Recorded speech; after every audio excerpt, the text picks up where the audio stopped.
kami juga akan mendengarkan cerita firman yang sama, itu akan mengisi kehidupan kami yang baik dalam waktu yang sama. Dalam nama Yesus kami minta berkat dan anugerah Tuhan.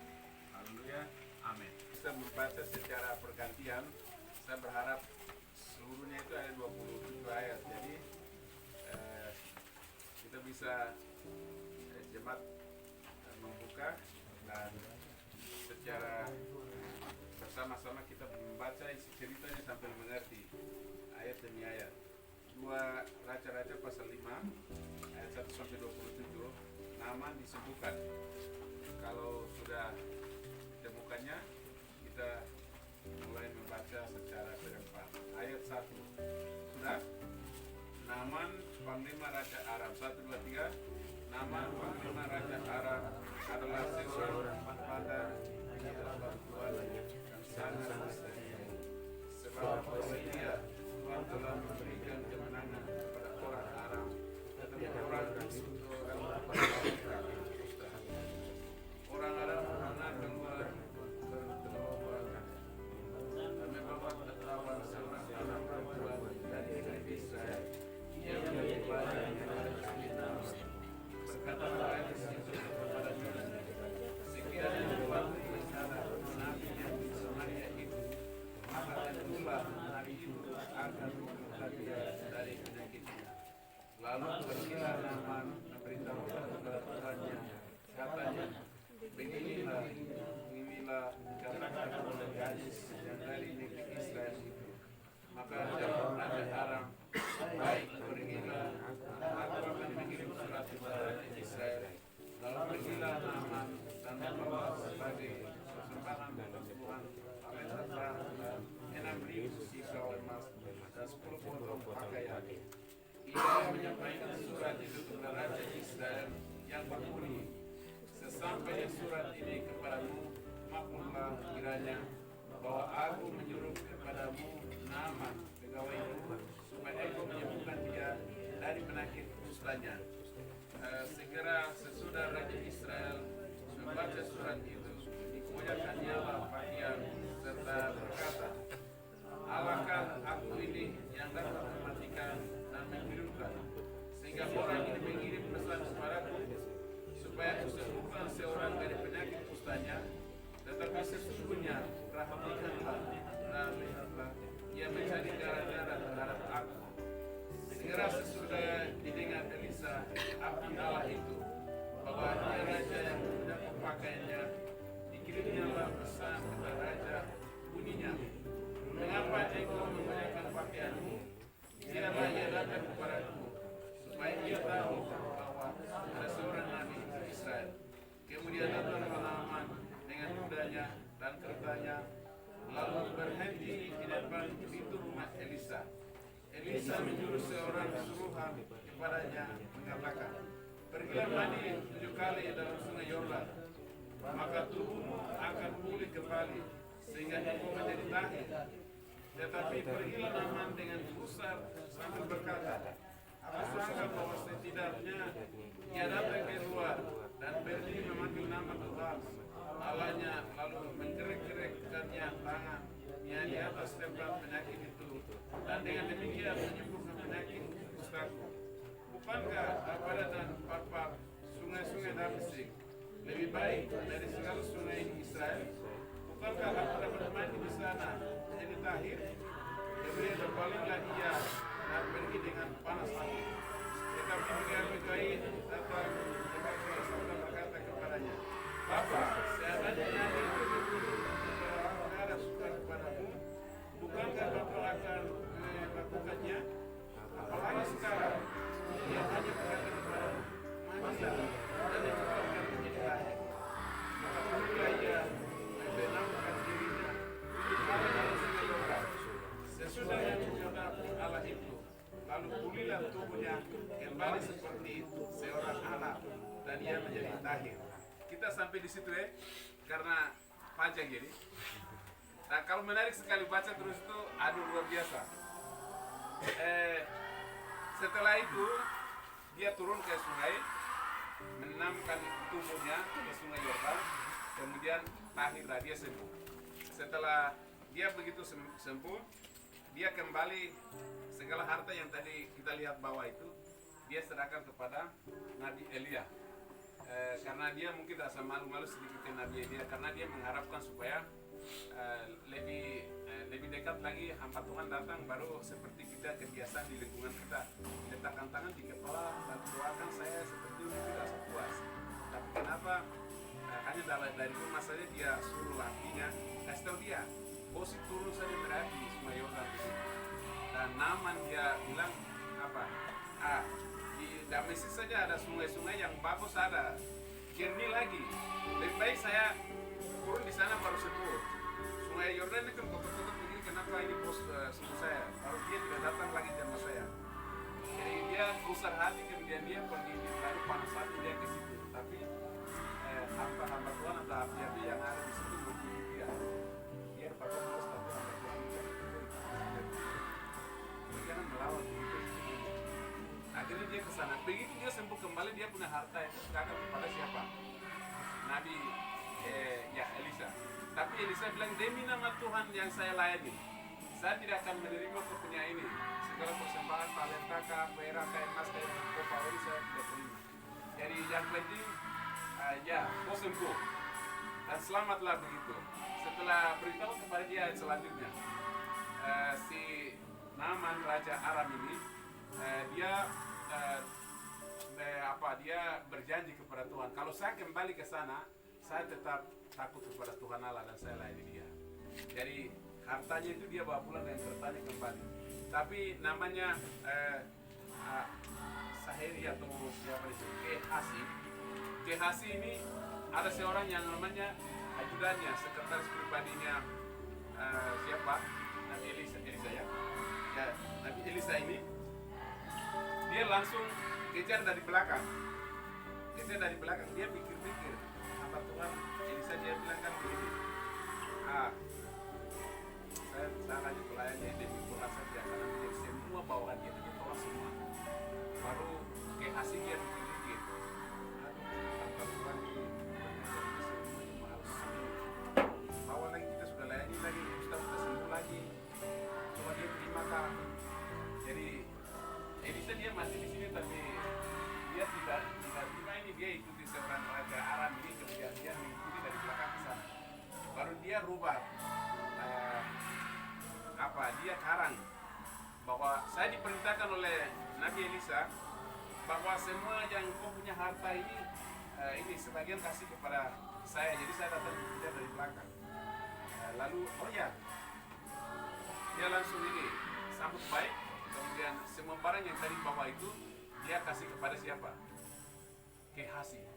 Gehasi, kemudian dia bawa pulang, terus dia kasih sembunyi, kemudian namanya ajudan, jadi dia datang ke Elisa. Baru Elisa dia bilang, roh saya, hati saya mengikuti engkau, jadi kau datang dari mana? Baru dia bilang ini, saya tidak kemana-mana begitu. Tapi Elisa bilang apa? Hati saya, roh saya telah mengikuti engkau. Nah di situ baru sudah muka pucat, kemudian dia tahu bahwa dia sudah mengambil harta, dia terima imbalan atas jasa pelayanannya siapa? Elisa. Akhirnya langsung dia bilang begini, kalau bahasa yang itu narahat mana lo nanti menetapkan. Artinya itu berbuat baik tapi ada perintah gitu, ada hukuman maksudnya. Jadi langsung kita baca ayat yang ke-26. Tetapi Elisa berkata, bukankah hatiku ikut pergi ketika orang itu turun dari atas kertanya mendapatkan engkau? Maka sekarang engkau telah menerima perak dan dengan itu dapat memperoleh kebun zaitun, kebun anggur. Ini sudah bagi-bagi dalam waktu dekat ini, dibagikan semua ini. Kambing domba, lembu sapi, budak laki-laki dan budak perempuan. Tetapi penyakit kusta Naaman akan melekat kepadamu dan kepada anak cucumu untuk selama-lamanya. Maka keluarlah Gehasi dari depannya dengan kena kusta putih seperti salju. Luar biasa hukuman Tuhan langsung. Jadi saudara, ini cerita yang sangat menarik sekali. Lalu dari cerita ini ada seorang yang berpengaruh, seorang yang tidak ada pengaruh besar, tapi dia bisa mempengaruhi seorang raja. Jadi raja ini namanya Aram tadi, dan dia adalah orang dipandang orang yang berpengaruh di situ. Jadi dia diberkati oleh Tuhan dalam kerajaannya, kekuasaannya, dia punya pertanyaannya segala macam ternaknya itu luar biasa. Tetapi satu hal yang belum bisa atasi terhadap dirinya sendiri, satu penyakit yang tidak bisa sembuh, yaitu namanya penyakit kusta, masih melekat pada dia. Apa artinya segala harta, kekayaan, kedudukan, harta, semua sudah lengkap, tapi kalau penyakit kusta ini kan penyakit yang berbahaya, penyakit yang dicatat di dalam imamat itu. Kalau orang kena kusta, di dalam golongan orang Israel tidak boleh kena pakaiannya, tidak boleh juga dekat dengan orang ini. Jadi dia harus ditahirkan, sehingga orang yang kena kusta ini harus dipindahkan tempat lain. Tapi untuk orang Aram tidak apa-apa, orang Aram itu mereka bisa jadi raja dan lain-lain, karena itu keluar sedikit dari tanah Yerusalem atau tanah orang ini Israel, karena raja Aram. Jadi dia bisa jadi pemimpin. Tapi selama dia menjadi pemimpin, diberkati, hartanya melimpah, segala kekayaan luar biasa, tapi penyakit ini menggerogoti dalam hidupnya, namanya penyakit kusta itu bisa tangan bisa putus, tiba-tiba kaki bisa, atau bagian anggota tubuh bisa hilang dalam waktu yang tidak tentu, artinya sewaktu-waktu sebagian anggota tubuh bisa hilang. Jadi dia menderitanya luar biasa. Jadi rohnya, jiwanya tidak bisa ditenangkan oleh segala keduniaannya. Jadi dia tetap menghadapi kesulitan. Jadi hari-harinya seperti duri dalam daging. Jadi dia tidak bisa tidur tenang karena penyakit menggerogoti dalam tubuhnya. Kekayaan tidak menjamin orang hidup jiwa tenang. Segala sesuatunya tidak akan memberi ketenangan kepada kita.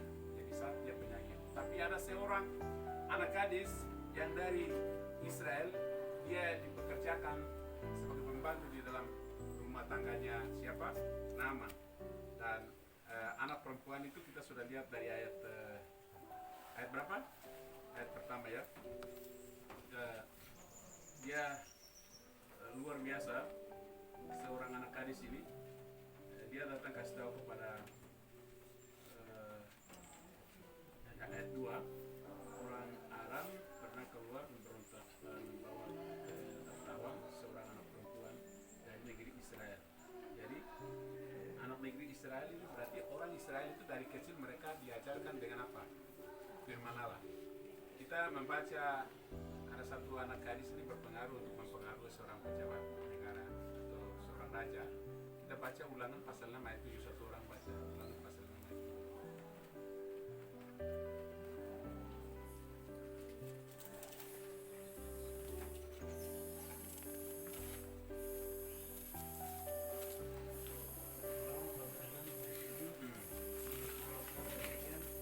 Haruslah engkau mengajarkannya berulang-ulang kepada anak-anakmu dan membicarakannya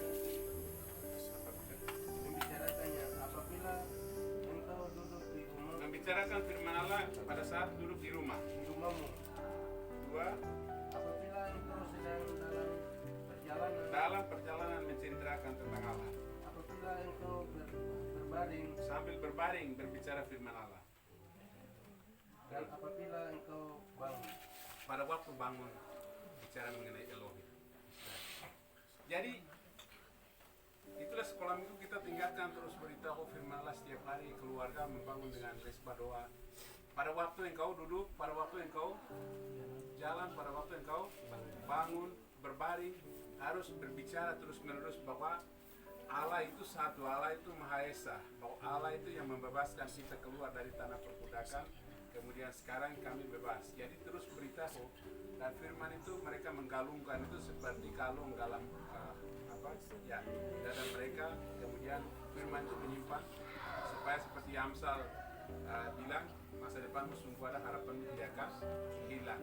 Jadi anak gadis ini kebiasaan orang Yahudi mengajarkan firman Allah berulang-ulang kali sampai harus bisa. Satu kelebihan orang Israel itu, satu, mereka mengajarkan hukum Taurat itu berulang-ulang kali sampai orang harus menghafal dan melakukannya. Satu titik atau satu iota kalau rubah, maka semua itu akan salah. Jadi dalam keturunan mereka semua orang itu menghafal firman Allah itu wajib, tradisi turun temurun. Maka sampai hari ini satu hal yang luar biasa di kalangan orang Israel itu, setiap keluarga menghafal firman Allah. Orang yang masih menganut ya hukum yang lama Taurat, mereka terus mengajarkan firman Allah terus. Ketika kita masuk di Yerusalem, orang setiap hari mereka sujud menyembah kepada Tuhan Allah itu luar biasa. Tidak ada 1 menit pun kosong, harus diisi terus orang menghormati Tuhan Allah. Walaupun mereka pikir Mesias sudah datang, tapi akan datang begitu. Jadi tradisi ini membuat sampai mereka menghormati Tuhan Allah. Jadi anak-anak itu mereka melihat keajaiban demi keajaiban dilakukan oleh nabi-nabi terdahulu, atau pada waktu mereka lihat, atau pada waktu mereka mendengar, itu mendorong mereka mereka hari-hari berikut tuh kehidupan mereka masih baik, tapi juga mempengaruhi orang lain.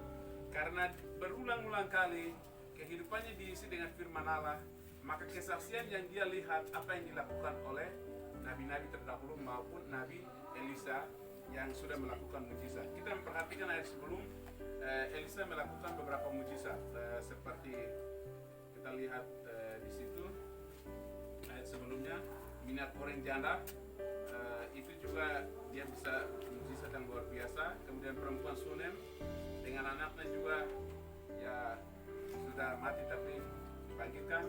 Lalu maut dalam kuali, ini sayur pahir, kalau orang di sana sayur pahir dimasak, kemudian orang makan mati, tapi dia bisa melakukan itu dengan mujizat sehingga sayur pahit itu menjadi sayur yang manis. Dan setelah mereka yang makan sudah selamat, tidak mendapat kematian. Kemudian berikut juga memberi makan 100 orang. Lalu sekarang Naaman disembuhkan. Jadi mujizat-mujizat yang dilakukan ini dalam sejarah orang Israel, mereka terus menceritakan, jadi mereka ingat. Itu satu tradisi turun-temurun. Mereka menceritakan sehingga seorang gadis dia bisa mempengaruhi seorang yang punya pengaruh besar, yaitu seorang raja yang bernama siapa? Naaman. Jadi dari sini kita mendapat bagian bahwa bukan besarnya posisi pelayanan kita, kekuatan kita, tetapi sejauh mana orang itu melihat perbuatan Tuhan dan sejauh mana dia melihat kuasa Tuhan dan dia hidup dengan Tuhan, dia akan mempengaruhi orang lain datang kepada Tuhan. Itu satu orang atau seorang gadis yang bisa mempengaruhi, sehingga Naaman ini dia langsung mendengar. Dia tidak bilang nabi seperti bagaimana, nanti bagaimana, dia tidak ada satu pertimbangan yang diambil oleh Naaman. Tetapi begitu dia mendengar beritanya, dia siap. Kalau Tuhan pakai nabi itu menyembuhkan orang lain, dia bilang pasti saya juga akan sembuh. Apa yang dilakukan sikap dari Naaman? Yang pertama dia menulis surat. Kemudian surat itu dia mengirimkan kepada Raja Israel. Kemudian Raja Israel dia membaca surat itu, kemudian dia heran sama seorang raja menulis surat supaya dia ini mengalami kesembuhan karena ada sakit kusta. Dia bilang, aku ini siapa? Aku ini bukan Tuhan Allah. Jadi kenapa dia menulis surat kepada saya begini? Jadi Raja Israel juga dia menggoyahkan pakaiannya. Karena apa? Seorang raja dia datang dengan atributnya untuk kesembuhan. Jadi dia pikir-pikir juga seorang raja, mungkin datang ini surat kiasan kah? Jangan sampai dia buat alasan ini sehingga dia begitu datang dia survei lihat saya punya kerajaan dan dia bisa membahayakan kekuatan militernya, negaranya. Jadi dia harus pertimbangkan dari berbagai sudut pandang dia melihat surat ini. Tetapi karena dia Naaman pakai prosedur. Pertama dia buat surat, yang kedua karena orang terkenal sebagai Nabi Elisa di situ di Israel, maka sebagai seorang raja dia langsung datang ke siapa? Elisa, maka orang akan mencurigai juga, kemudian orang tidak akan hargai dia, karena itu dia lapor kepada raja dulu. Setelah dia lapor selesai, berikutnya dia datang dengan dia siapkan beberapa harta bendanya untuk kesembuhannya. Semua harta kekayaan dengan dia punya pasukan yang begitu tiba di Yerusalem, kemudian di Samaria.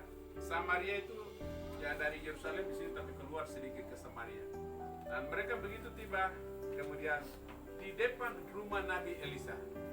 Dan dia pikir dia disambut dengan baik karena sudah hubungi raja dan lain-lain. Karena dia seorang raja, tapi begitu Elisa lihat dari atap rumah, kan kita tidak tahu rumah seperti apa. Dia lihat begini, bahaya sekali dengan pasukan sudah tiba di halaman rumah. Jadi dia kasih tahu anak buahnya, kasih tahu itu supaya dia langsung turun ke Sungai Yordan. lalu ini apa menenangkan apa masuk ke dalam sungai supaya sakitnya itu sembuh. Tuhan kasih memang begitu ya, motivasinya roh Tuhan beritahu kepada dia, orang ini jiwanya begini, dia pemimpin, dia akan datang macam-macam. Jadi langsung Tuhan suruh begitu, dikasih masuk saja ke sungai Yordan. Ya, begitu dia tiba, dan sekarang dia ini anak buah bilang turun, Bapak sudah mulai ini. Loh, saya bukan ketemu yang kecil-kecil begini. Maksudnya itu yang nabimu itu datang supaya dia ini letakkan tangan di kepala, sakitnya bagaimana, aduh pada aja mohon maaf masuk sakitnya bagaimana, berapa lama, yo Allah Israel akan tolong ya, saya berdoa ya sama Tuhan. Jadi dia tidak buat begitu, dia hanya suruh sana, waktu kamu sombong-sombong di sana, waktu datang di halaman saya kamu masuk sungai. Ya, sekarang langsung masuk ke dalam air Yordan dan dia sudah mulai gusar sekali. Gusar itu kata lain bagaimana? Geram ya. Dia sudah emosi sekali. Dia ke sana hatinya panas sekali. Saya datang dari rumahnya kemana? Ya, artinya dia emosi sekali. Tapi ini luar biasanya adalah Elisa punya pelayan-pelayan ini hati seorang hamba. Mereka taat.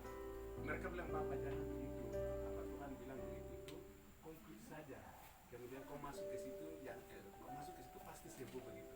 Akhirnya Naaman walaupun panas hati tapi dia pelan-pelan masuk ke sungai itu. Dia lihat begini sambil ngomel-ngomel. Di Damaskus itu ada sungai-sungai yang bagus, sebut nama tadi itu. Sungai ini jernih lagi, bagus lagi, alami lagi. Baru sungai kotor ini saja dia suruh saya, biar hamba Tuhan suruh saya masuk sudah. Hamba Tuhan itu punya kuasa. Jadi kami di sini minta maaf kasih silakan beri silakan duduk. Itu ada lingkungan ini, tapi artinya ini ya. Akhirnya dia dapat sembuh. Saudara-saudara sekalian, kenapa dapat sembuh?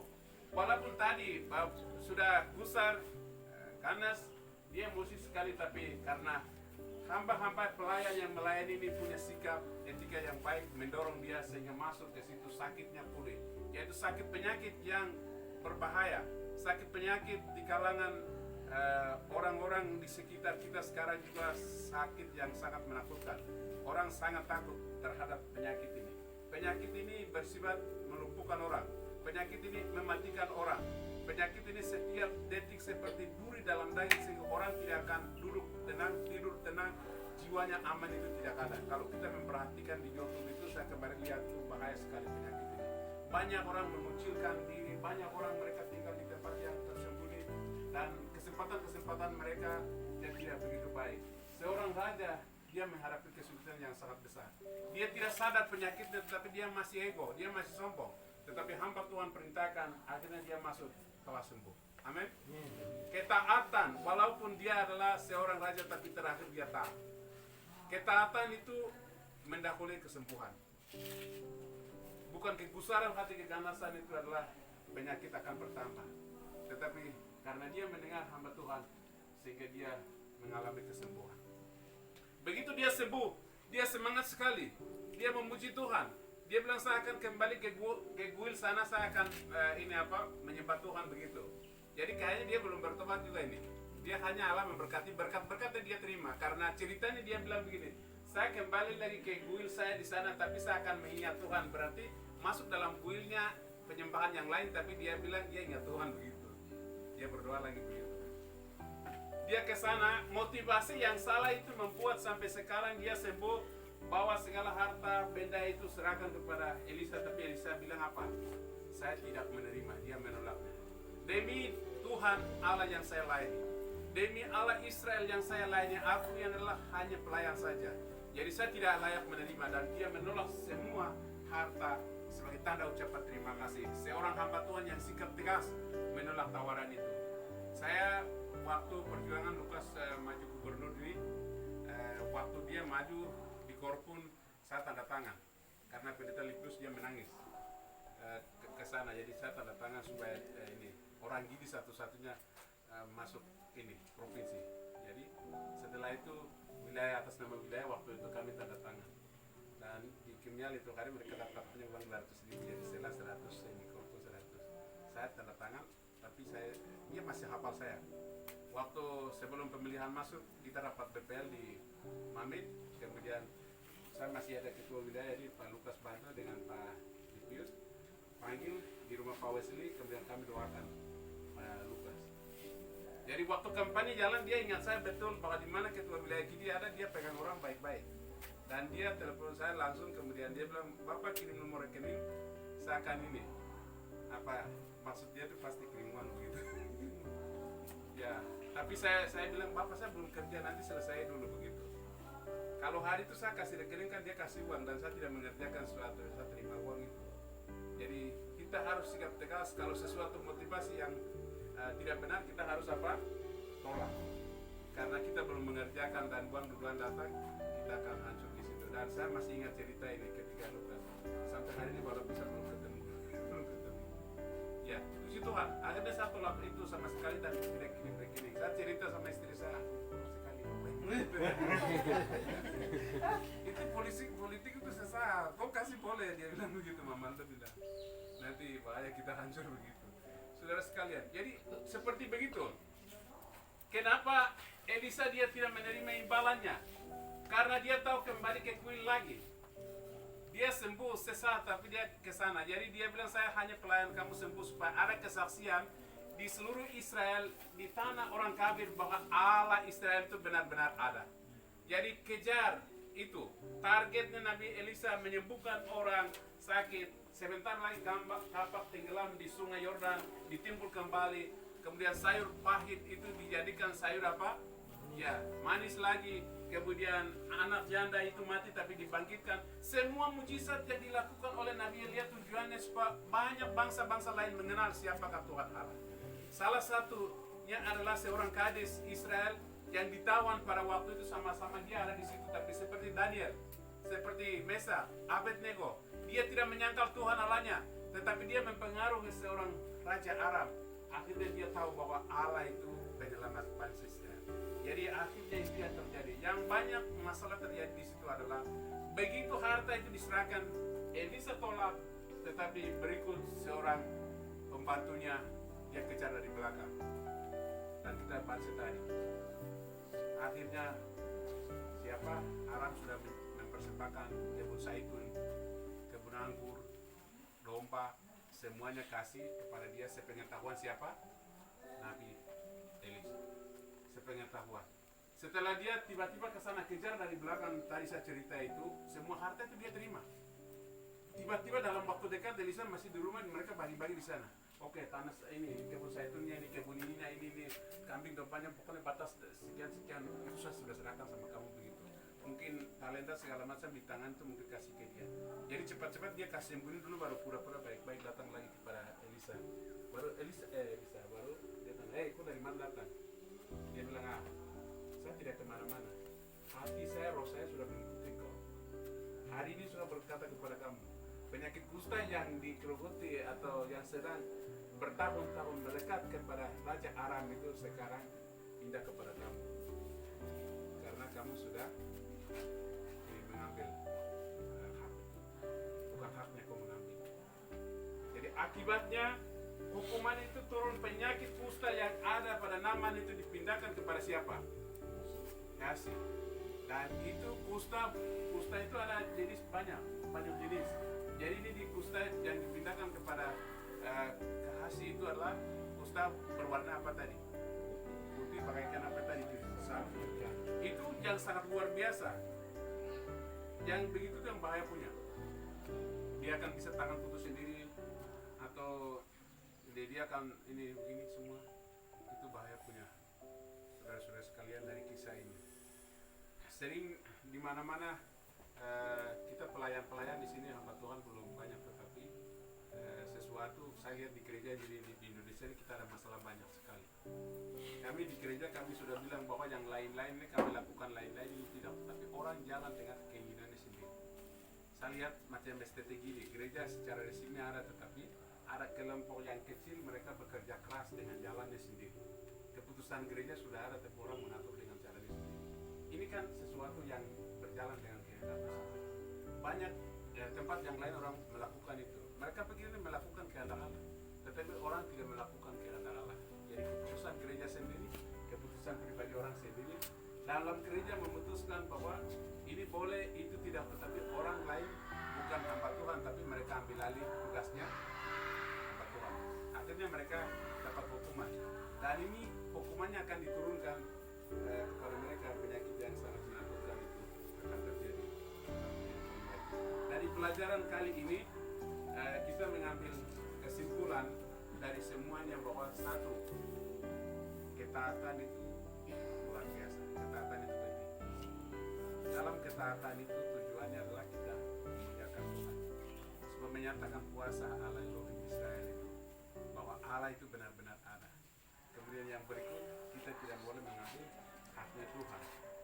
Kemudian yang ketiga, jangan anggap bahwa jemaat ini kita kecil, tetapi seorang gadis Israel menjadi pengaruh untuk banyak orang. Bukan jumlah kita banyak, tetapi jemaat ini kita berpengaruh dari satu orang berpengaruh kepada orang kedua, ketiga. Itu namanya pelipat ganda. Sehingga orang besar sekalipun, orang keras sekalipun, bawa mereka berbagai penyakit kusta yang ada di sekitar kita ini. Ini penyakit-penyakit rohani yang sedang menggerogoti dalam hidup mereka. Kelihatannya mereka baik, tapi jiwa mereka hancur. Keluarga mereka hancur. Hidup mereka hancur. Penyakit rohani yang tidak bisa disembuhkan oleh uang mereka, oleh tanah kekuatan mereka yang ada di sini. Segala pengaruh tidak akan menolong mereka. Hanya Allah Israel yang memberi keselamatan kepada mereka. Karena itu kami sekarang pelayanan di besok ke Kumailan, beberapa tempat pergi itu tujuannya supaya memperkenalkan Allah yang dahsyat itu. Amin. Memperkenalkan Allah Israel itu. Kesaksian tadi itu, anak manusia datang untuk mencari dan menyelamatkan mereka yang hilang.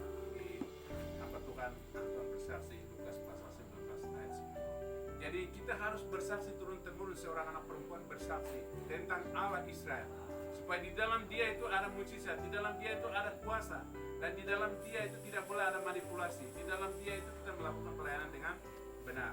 Jadi dengan demikian nama Tuhan dipermuliakan. Dan cerita nama ini kita berpegang sehingga hidup jalan di dalam kontrol Tuhan. Dan jangan lupa nama Allah, yaitu nama Elohim Israel, Allah yang berkuasa. Mari kita berdoa. Bapa di surga, kami mengucap syukur karena Tuhan telah berjanji kepada Abraham, Ishak dan Yakub bahwa keturunanmu sama seperti bintang-bintang di langit, pasir-pasir di laut, dan keturunanmu itu akan menjadi berkat bagi sekalian bangsa di seluruh dunia. Kami melihat Tuhan juga di celah-celah itu mempersiapkan orang-orang nabi atau seorang nabi yang mengasihi Tuhan. Tanpa memandang bulu, mereka berani bersaksi, melakukan tanda-tanda, mujizat-mujizat untuk mempertahankan nama Elohim, supaya namamu itu dipertahankan sepanjang sejarah hidup bangsa Israel. Dan nama itu diberitahukan kepada segala suku bangsa di seluruh dunia, supaya mereka mengenal nama Elohim Israel. Jadi nama itu yang berkuasa baik di surga maupun di dunia. Nama itu adalah nama di dalam Yesus Kristus. Dan nama itu yang kami beritakan kemana-mana pergi. Jadi hari ini kami mendengar dari nasihat atau dari kisah seorang Raja Aram yang bernama Naaman. Dan saat ini kami juga mendapat pelajaran supaya kami tahu, kami berpengaruh di kelompoknya kecil, dan kami bisa mengambil orang lain. Dalam nama Yesus itu kesaksiannya yang diisi oleh anak-anaknya tadi membuat kami semangat untuk memberitakan Injil, memberitahukan namamu di berbagai tempat. Haleluya. Amin.